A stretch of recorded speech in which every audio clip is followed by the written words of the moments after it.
Welcome to another episode of the Victory Podcast, driven by Audi. I'm your host, Keely Eure, joined by my co-host and former USC quarterback, Cody Kessler. Cody, we're back with another preview episode. It's week 2, USC versus Georgia Southern. Yeah, this week's going to be a real mental test for this USC football team. I mean, you got to be feeling good, and it's easy to get complacent after winning 73-13 in your season opener at the Coliseum last week, but you've got to put that behind you, right? Go in the film room, make the corrections that need to be made, learn from the things that you did well and things that you can continue to get better at and improve on, but none of that matters anymore. It is a new week. It's the thing I always talk about, the 24-hour rule, right? You can feel good on Saturday night, everyone's celebrating, Sunday watch the film, and then it's irrelevant. Now it's on to Georgia Southern this week, and it can be easy in these type of games to start looking ahead to conference play next week and focusing on, the bulk of the schedule when games get a little bit tougher, but I really believe Lincoln Riley's going to have this team focused and ready to go, and they got to take care of business on Saturday. And obviously, this is an interesting matchup for you in particular, Cody. Your former head coach, Clay Helton, will be back in the Coliseum this Saturday. Yeah, obviously, Coach Helton was the head coach of USC before Lincoln Riley took over. We also spent a lot of time together. He was my quarterback coach kind of through that entire coaching change situation that USC had, going from Kiffin to Coach O to Helton for the bowl game to Sark back to Helton. But there's going to be a little extra motivation this week for both head coaches, right? It's going to mean a little bit more. But as a player in this game, you can't focus on those narratives, off the field. You have to stay focused on the task at hand. That's going out there, playing another nameless, faceless opponent. It doesn't matter who's walking to that Coliseum. You got to take care of business and come away with the win on Saturday. Alrighty, well, I'm excited to dive into it, and just to give you an overview of what this show will be, it'll be Cody's scouting report and then his key matchups, and then we'll get into listener questions. Our preview episode is where we get to hear from you, so we'll dive into those questions as well. Also, as a reminder, be sure to subscribe wherever you get your podcasts. You can also watch the video version of this show on the USC Athletics YouTube channel. Alrighty, Cody, let's dive into that scouting report. Overall, the Eagles, Georgia Southern, what did you see from them as a whole?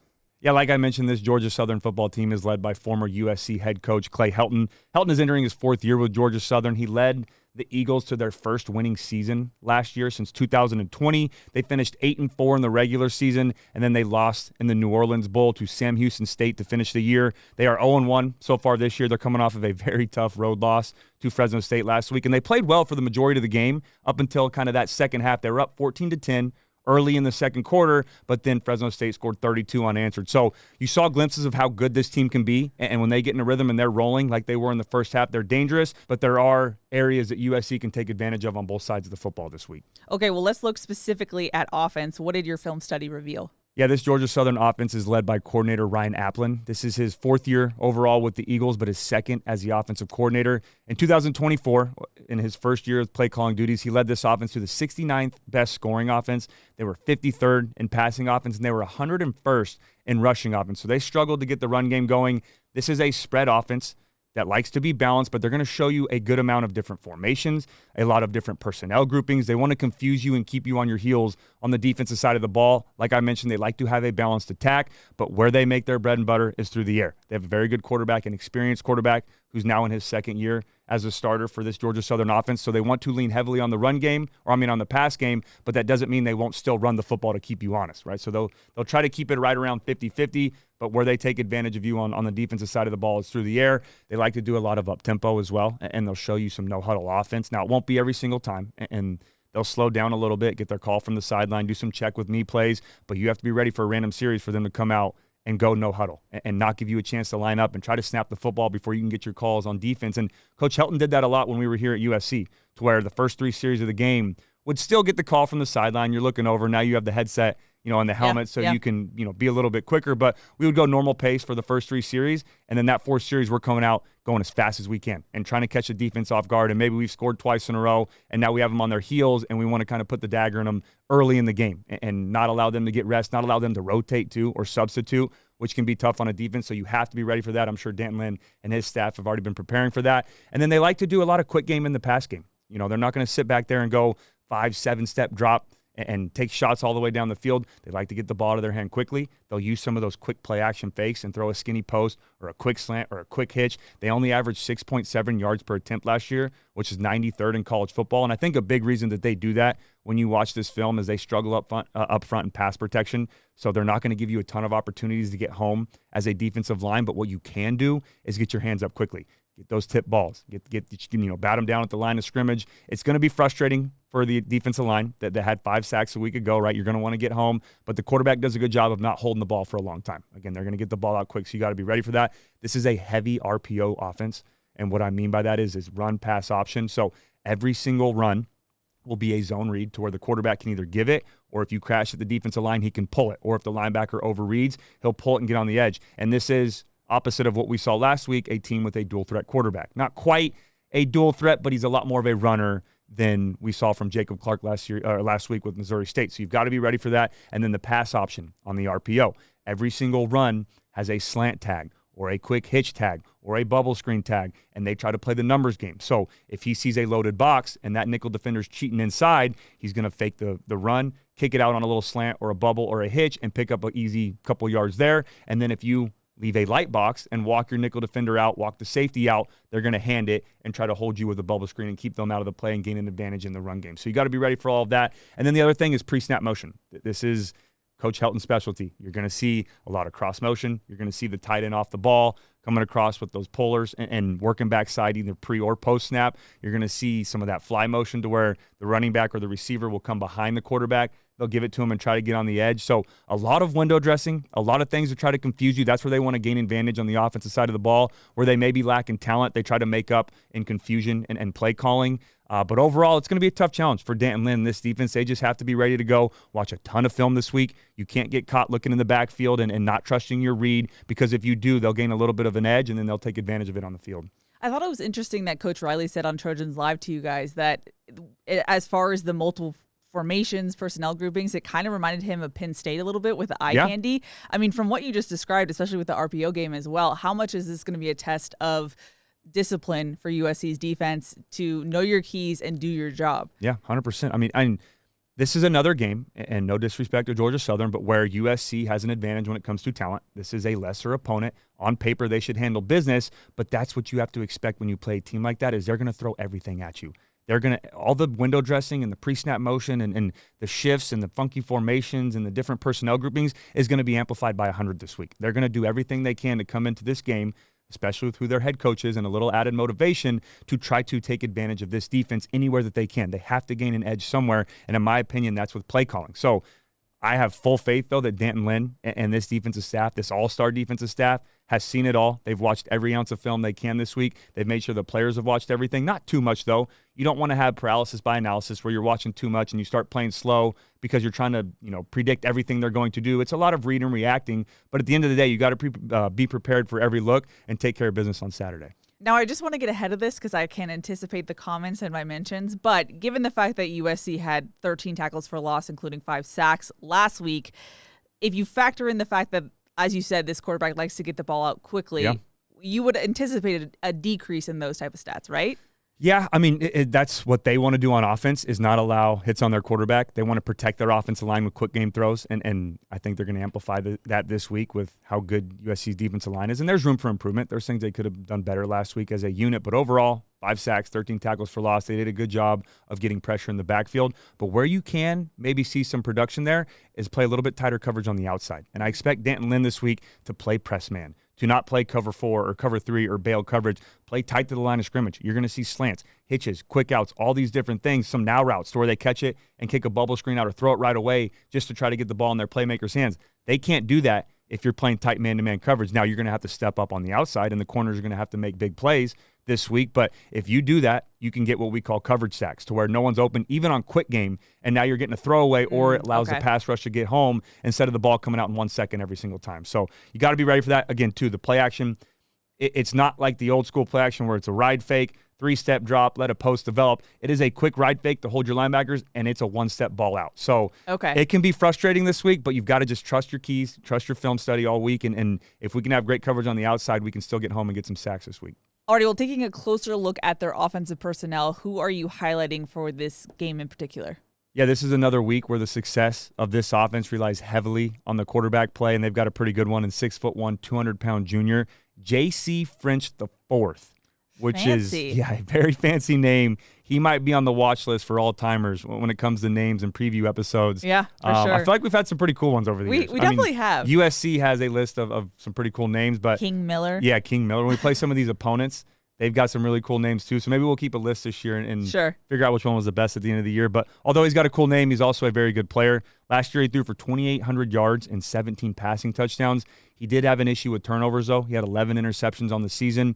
He will give USC secondary some opportunities this week, even though it is quick game and some of those slants and hitches, you can still jump those and get in front of those and read the quarterback's eyes and go make a play on the football. Just don't get caught with some of those double moves, right? If they're going slant 3 or 4 times in a row, be ready for them to pump the slant and then run a go behind it. Ready for them to fake the hitch and then run a go behind it. If you're trying to make a play on the football, they can hurt you over the top. You just can't be too aggressive. Now, he's not quite a dual threat quarterback like I mentioned, but he's right on the line. I don't want to say dual threat, but he can hurt you in the run game. He's mobile. He's mobile. He's not afraid to take off and run. He's very good with the zone read, kind of like Jade Mayava, right? He's not quite a dual threat, but he's athletic enough to hurt you with his legs. Gotcha. And that's something that J.C. French IV will do.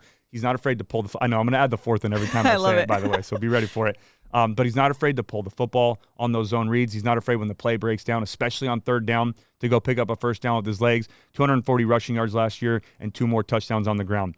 Now, in the pass game, the Eagles do have 3 legit wide receivers on the outside, and the first one is their second leading receiver from a year ago, Josh Davis. He had 600 receiving yards and 6 touchdowns. Their third leading receiver is back as well, and that is Dalen Cobb. He had 600-yard receiving and 4 touchdowns. And then the third guy that you have to be ready for is Auburn transfer Camden Brown. He caught the lone touchdown reception last week against Fresno State, 6'2", 200-pounder, very physical receiver. And then the Eagles also returned their second leading rusher from last season, O.J. Arnold. He's a physical back, and I expect him to get the majority of the carries on Saturday. On the whole, and correct me if I'm wrong, I feel like this is going to be the biggest test for so far this season for USC's secondary. Yeah,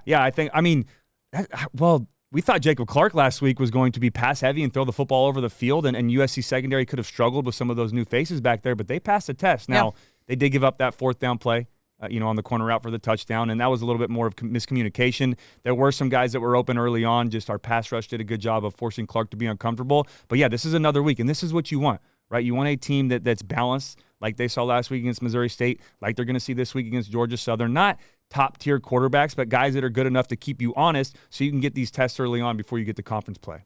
Alrighty, Cody, I want to switch gears and look at Georgia Southern's defense. Before we do, just want to give a thanks to Audi. What you expect from an SUV is a range of sizes to fit your lifestyle. Expectations matter, but exceeding them matters more. The Audi family of SUVs, progress you can feel. Alrighty, like I said, looking at Georgia Southern's defense, what did you see on film, Cody?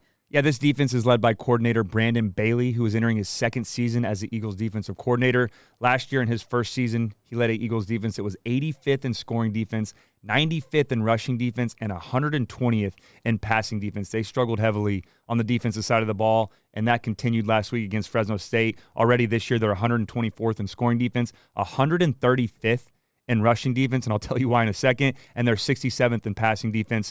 Last week, in their first game against Fresno State, they gave up 351 yards rushing. Wow. And I am not exaggerating. 351 yards rushing on the ground. This is going to be a big week for USC to run the football, but I'll get to that a little bit later on in this defensive breakdown. Now, overall, this is a 4-2-5 defense, which means 4 defensive linemen, 2 linebackers, and 5 DBs. That nickel personnel on defense like we saw last week against Missouri State. I expect the same with how much Lincoln Riley runs, 11 personnel or 3 wides, which is 1 tight end, 3 wide receivers and 1 running back, but they will mix in some 3 down fronts, and they'll bring in some extra linebackers and some base personnel when you're in, that 11 personnel on offense, which is, for those of you who don't know, when you're saying the number system, the first number is the number of running backs, the second is the number of tight ends, and then after that you fill it in with wide receivers. So 11 would be 1 running back, 1 tight end, 3 wide receivers. So I'll use that a lot this year. I try to explain it. I know a lot of you probably have heard it a bunch of times, but for our new listeners, I like to make sure everyone's on the same page. But like I said, 4-2-5 defense,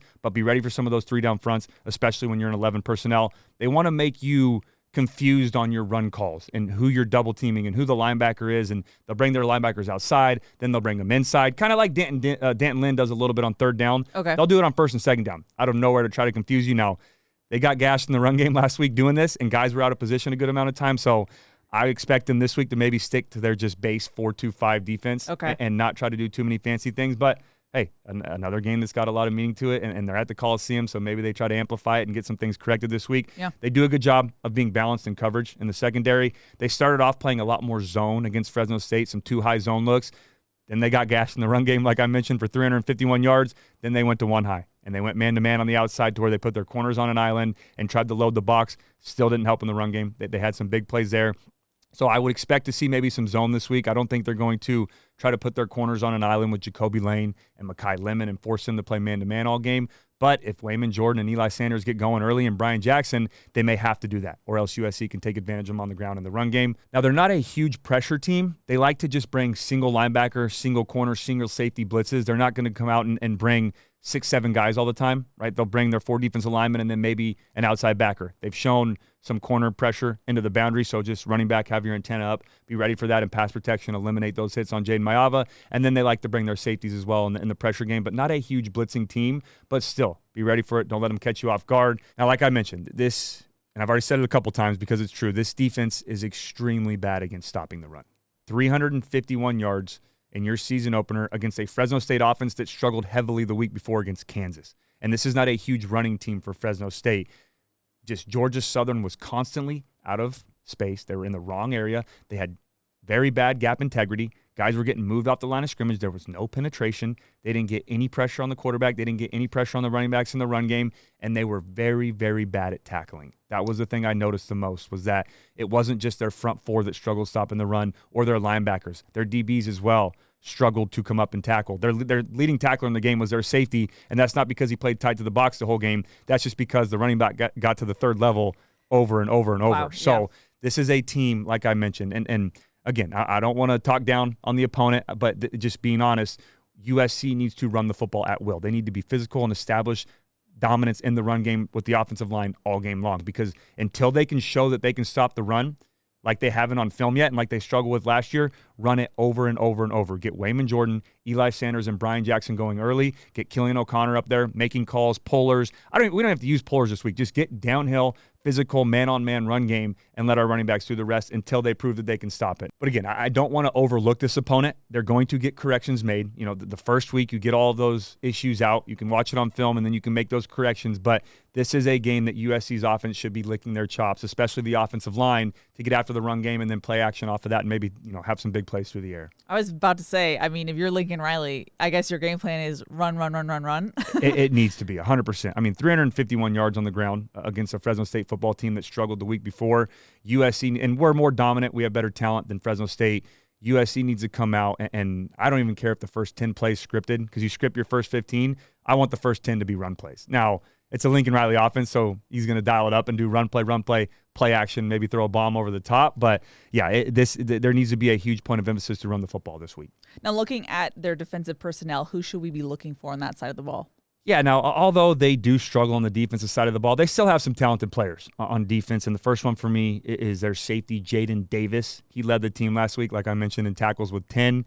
Does a good job of coming up and being physical from that safety spot, an experienced player in this defense. The other safety is a good player, Justin Myers. USC's offense needs to be ready for him, both in the pass and in the run game. And then the leader of this defense, and a guy that USC needs to be ready for, is linebacker Brandon Tyson. He had 8 tackles a week ago, and he does a good job of being in the right spot in the pass game. He also had an interception against Fresno State. And then USC's offensive line needs to be ready for some of their guys up front on the defensive line. Defensive end Jacob Ferguson is a good football player. And then their nose tackle, Latrell Bullard, is 6'1", 350 pounds. A big boy. On that zero technique. He's going to be on Killian O'Connor all week, so Killian better eat some extra food this week and be ready to go and get some leg work done in the weight room, because it's going to be tough to move Bullard. But overall, like I said, this is a defense that's struggling, and USC needs to make sure that's the case again on Saturday. Now, we looked at both sides of the ball. Interesting to note, no red dot player this week. Yeah, and I went back and forth. I think J.C. French IV would be the closest to a red dot player. Some of the receivers were candidates as well, but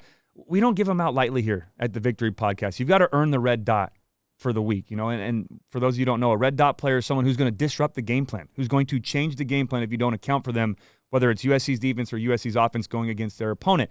I just didn't see any this week on Georgia Southern's football team, and that's no knock on them. It just wasn't a good first game. Now, maybe that'll change if we previewed them on week 5 or 6 when I learned more about this football team. But from week 1, there was no one that was really a red dot player. But overall, it doesn't mean you can overlook the guys on this roster. They've got some talented players. They just haven't, been their best so far this season. Well, given what you just gave us overall in the scouting report, I want to break it down more into the key matchups. First one, Cody, is an obvious one like we talked about. It's Clay Helton's return to the Coliseum. Yeah, this is Clay Helton's first time returning to the Coliseum since he was fired in 2021, and then obviously Lincoln Riley took over the following year in 2022. I promise you, this game is going to mean a little bit more for these coaches because of the storylines off the field. But overall, I'm excited to see how these coaches go head-to-head. It's going to be an ultimate chess match, right? This is what you love to watch. Two offensive-minded coaches going back and forth. Georgia Southern, in my opinion, is going to throw everything they have at Lincoln Riley and his offense and Denton Lynn and this defense. It's just going to come down to which head coach can have their team ready to go from the very start and start fast and also make great in-game adjustments. And the second key matchup, USC's offensive line versus Georgia Southern's front seven. This Georgia Southern defense struggled heavily last week in the run game against Fresno State. This is a huge opportunity this week for USC to go out there and establish the run game from the very opening drive. USC looks solid in week 1 at running the football, but their offensive line did have some issues and some things that they can correct going forward. This is a great chance for them to go out there and prove that they can get the job done, be physical, be dominant for all 4 quarters, and get some confidence going into conference play next week. And the third matchup we're going to be watching for on Saturday is USC's secondary versus J.C. French IV and the Eagles' passing attack. Yeah, quarterback J.C. French IV is both a factor in the run game and the pass game, but when he does throw the football, the Eagles have 3 very talented receivers on the outside, and I'm still waiting to see who's going to be that lockdown corner for USC to step up this year. We saw flashes last week from DeCarlos Nicholson, from DJ Harvey, and the rest of these corners on the outside for USC. But if they want to be dominant in this football game, they need to be great in man-to-man coverage and not give up anything in the pass game all game long. And like I mentioned before, a lot of quick game throws. So not only do they have to be great in coverage, they also have to be ready to come up and make some tackles. Now I'm going to throw in a matchup that I'm looking for, and it's kind of lame, I will admit, but it's USC versus week 2. And it actually is inspired by something that you and Jordan talked about on Trojans Live. It's easy to get hyped for week 1 and come out and perform and have discipline. But can you repeat that in week 2 when you're still playing another out-of-conference game? The excitement of the season starting is over. You have the bumps and bruises of the first game under your belt, and you're a little tired. You're going to class and everything. Can you bring the energy? Can you bring the same focus and the same excitement for all 4 quarters? I'm curious to see if USC will win the matchup versus week 2. Yeah, that's a great point, and that's something that I mentioned at the beginning of this episode. It's easy to start being overconfident and feel satisfied after winning 73-13, and you go through spring ball and off season and fall camp, and then it almost feels like week 1 is that climax point to all right, we finally made it to season. But in reality, it's the first game of the year. You still have 11 weeks to go, plus hopefully the postseason, and it's tough not to look ahead to the conference schedule and that 4-game stretch to where it goes Illinois, Michigan, Notre Dame, Nebraska, and then you have UCLA at the end of the year, and you have on November 22nd, you play Oregon at Oregon. You just have to block all of that out. So that's a great point. You got to handle business 1 week at a time. You can't get to your end goal unless you stay locked in and focused on the moment. Alrighty, Cody. Well, I want to dive into our listener questions. Before we do, just want to give a thanks to Ralph's. At Ralph's, you get high quality and low prices, so you never have to compromise on your budget. Save on thousands of items throughout the store. Ralph's, fresh for everyone. Okay, first question comes from California. They said, assuming the Trojans are in control of the game at halftime, do you want to see Jaden play more into the third quarter to get in sync with the wide receiver 3, 4, and 5s? Or see Hassan start the second half like we did in week 1? I would like to see Hassan start the second half like in week 1, because that means the game's out of reach. And like SoCal said, I saw enough from Jaden Mayava in week 1 to where I felt very comfortable about him going to conference play. If I see the same thing in the first half this week, get him out of the game, right? The most important thing before you go into this gauntlet of conference play is to have all your starters fresh. I don't need them to play into the third and fourth quarter just to get more reps if it's unnecessary, right? Now, that also helps too with some of these younger guys. I mean, injuries happen, things happen. There's rotational guys that are going to have to play. Get those backups in, let them get the reps right now before, the schedule gets a little bit tougher and we maybe won't see them the rest of the year. So, yeah, if the game's out of control by halftime, get the starters out, let them rest, let them get the legs back under them, and get ready for conference play next week. In that same vein, I'm actually going to combine 2 questions right now. Sports Enjoyer 79 said, seeing the numbers Fresno State put up, is it a failure if Longstreet doesn't start the second half? And Amy also said, how much playing time do you think Longstreet will get? 2 quarters again, question mark? Yeah, I mean, it's tough because Georgia Southern looked very good in that first half. They really did. I mean, they were up, like I said, 14-10 early in that second quarter. They had the run game going. They had the pass game going. Their defense looked solid. They had multiple turnovers. They forced 2 interceptions on Fresno State's quarterback. So you saw flashes of how good that Georgia Southern football team can be. They just fell apart in the second half, and they got gassed, and they got exposed in the run game, and they couldn't make in-game adjustments. So, yes, USC, in my opinion, should have a comfortable lead by halftime. But again, you can't overlook this opponent because they do have good players. But I'd love to see Hassan Longstreet and these backups get an entire second half again and continue to get those reps, especially with that 4-game redshirt rule, right? Play him as much as he can in these moments and then still be able to save his redshirt so he can get this experience early on in his career. De La Cruz wanted to know, what did you notice about the play calling when Maava went out and Longstreet came in? It wasn't too different, with at its core what this offense is, but it did get a little more simplified than what we saw from Jaden Maava. Obviously, it's Hassan Longstreet making his first ever appearance in the Coliseum in any game action, really, as a college football player. So you could tell that Coach Riley didn't want to put too much on his plate. There weren't a ton of full progression reads. It wasn't a lot of check with me at the line of scrimmage. It was get up there, call plays fast, and let him just play free. And that's exactly what he did. And it worked because he was 9 for 9 on the night, had a passing touchdown, 2 rushing touchdowns, made all the right reads on some of those zone read plays, had some design quarterback runs, which I expect to see a lot of probably in his future when he becomes a starter here at USC. So I think we got a glimpse of what the play calling will look like under Hassan Longstreet at the quarterback spot, but not a full example of it because it's his first start. And you're not game planning towards Hassan Longstreet being your starter. People forget that when a backup goes in, the game plan is specific or tailored specifically to the starter. Yeah. I'm going in there thinking that Jaden Maava is playing all 4 quarters, and then if an injury happens or something happens and the backup goes in, then we can make those adjustments. And you're not going to change plays mid-game. So that's kind of where when Hassan Longstreet went in, it was probably a lot of plays they ran the first 2 or 3 days of camp that were basic day one install, but that way he can go play fast and then incorporate some of those, plays that were game plan specific. But yeah, it was a lot of fun to watch. I can't wait for him to get his opportunity in the future. I'm combining 2 questions again. Louis said, love the pod. Thank you, Louis. What are some things the team still needs to clean up going into week 2? And then Joe Osorio said, what would your challenge be to the group following a dominant performance?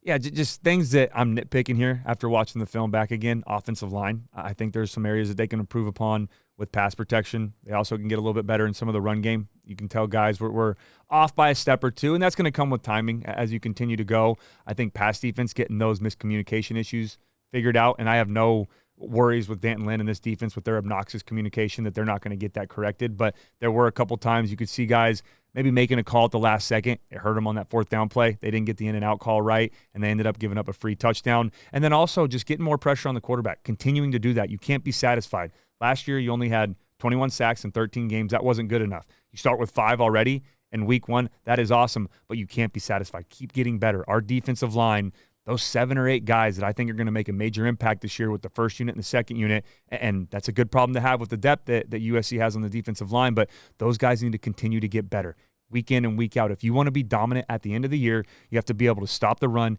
and get pressure on the quarterback. We're going to need that defensive line in the front 7 to continue to develop all season long. Jonathan, who we actually met on Saturday, super nice. Shout out Jonathan. Yeah, love meeting you guys. We did, and that was also cool too. I mean, he was on the field because he worked for the team, but we absolutely love when you guys holler at us from the stands, or you come up to now Trojan. The Trojans tailgate show is underneath the peristyle, and fans can come up and watch it in person. Whenever you guys say, "Hey, we love the pod," or we talk to you, that stuff is so cool for us. It makes me feel like I'm like my playing days again. Aww. When everyone comes up, "Hey, can we get an autograph? Can we say hi?" It's cool when they come up and say, "We love the podcast and all the hard work you guys do." So anytime you see us at the Coliseum, don't ever hesitate. I promise. Keely might big time, that is so not true. She's the host and big time now, but no. I promise I won't. But no, all jokes aside, seriously, come up to us. We love that stuff. It's really cool. We do indeed. So he said, who on staff is responsible for subbing players on the D-line on and off the field?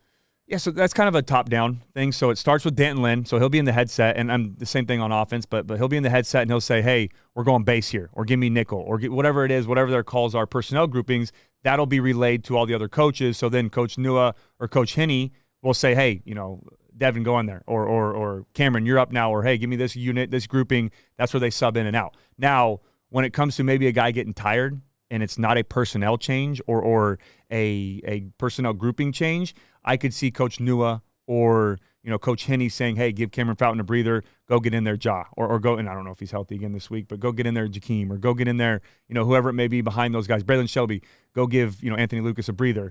That stuff can happen by position coach, but when it comes to personnel groupings, Danton Lynn will yell out, "Base, base, base." Those guys, and that's why you always see the players standing right next to the coach, because it happens so fast. Yeah. And offenses will switch too, and they'll change personnel. You have to be ready to switch in that moment, get the call, get your hand in the dirt, and then go. So it is very quick. But, yeah, it starts with Danton Lynn.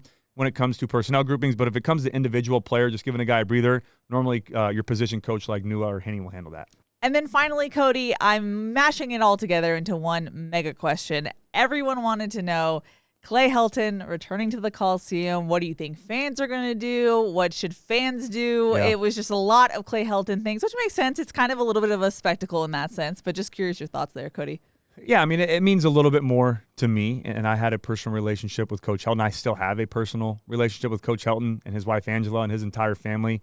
They were nothing but great to me, and I really mean that. And you know, he was and still is a great person and a great coach and a great mentor, and he loved his players, and he did everything the right way.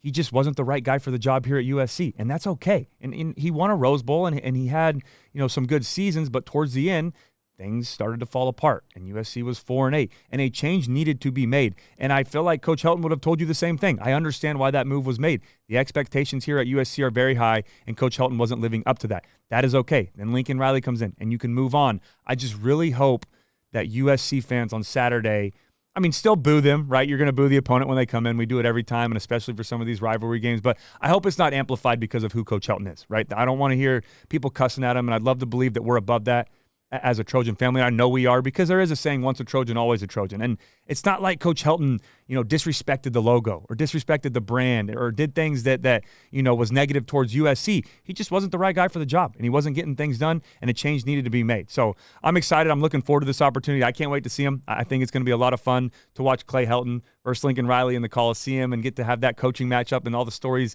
you know, that are going to come with that off the field, and it makes it, you know, kind of a bigger storyline. But at the end of the day, the fans, the players, the guys that are in the game, we're focusing on winning this game. Nameless, faceless opponent. I mean that. And that needs to be the case every single week. There's going to be head coaches matchups. There's going to be OC and DC matchups. There's going to be quarterback versus quarterback, all these different storylines. But at the end of the day, block all of that out. Take it 1 week at a time, and that starts on Saturday, week 2 against Georgia Southern, so I can't wait for them to go out there and get the job done. Alrighty, Cody, that's going to wrap it up for our preview episode, week 2, coming up on Saturday. Any thoughts before we wrap this one up? No, I'm good. I'm excited. You know, it's another home game. I love when we get back-to-back home games. Right, I hate it. And I know last year was cool with LSU and the neutral site, going to Vegas, doing all that stuff, but I like it better when we get that home feel, get the fans involved early. If you're coming to this game, get there early. Come watch the Trojan Tailgate Show. Say hi to myself, to Keely, to Sua, Sean, Jordan, to all the guys. And then let's lock in. Let's be there early. Let's be in the seats. Let's be loud. Love you guys. Fight on. I'm looking forward to a great atmosphere at the Coliseum on Saturday. Alrighty, that's going to wrap it up for this week's preview episode. We'll be back on Sunday for our recap episode, but that's going to wrap it up. That's Cody. I'm Keely. We'll see y'all next time.